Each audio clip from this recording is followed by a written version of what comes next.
तो बच्चों आज हम लोग जानेंगे कि कोई संख्या पूर्ण वर्ग संख्या है या नहीं। तो इसके लिए हम लोग जानते हैं कि कौन पूर्ण वर्ग संख्या है कौन नहीं है।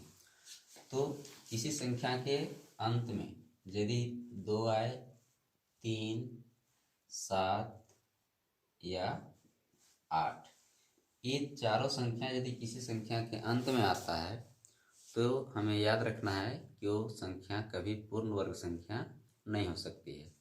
जैसे मान लीजिए ये 22, इसमें अंत में 2 आ गया तो ये पूर्ण वर्ग संख्या नहीं है। ये मान लीजिए 33, तो इसमें भी ये 3 आ गया, ये पूर्ण वर्ग संख्या नहीं है।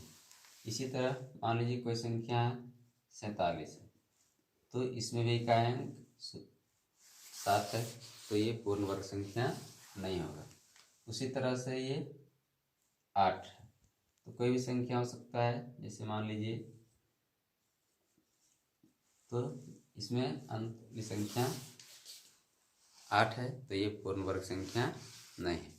और दूसरा नियम क्या है कि किसी संख्या के अंत में शून्यों की संख्या विषम हो तो वो संख्या पूर्ण वर्ग संख्या नहीं होगी।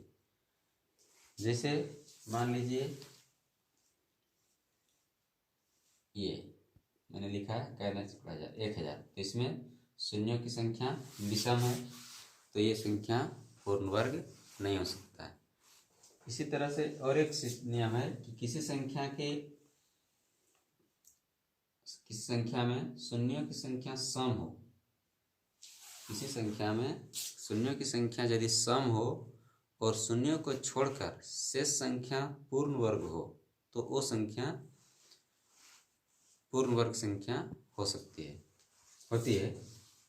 जैसे मान लीजिए 400, इसमें शून्यों की संख्या सम है और शून्यों को छोड़कर शेष जो संख्या बचा वो एक पूर्ण वर्ग संख्या है, तो हम बेहिचक कह सकते हैं कि ये पूरी संख्या एक पूर्ण वर्ग संख्या है, पूर्ण वर्ग संख्या है।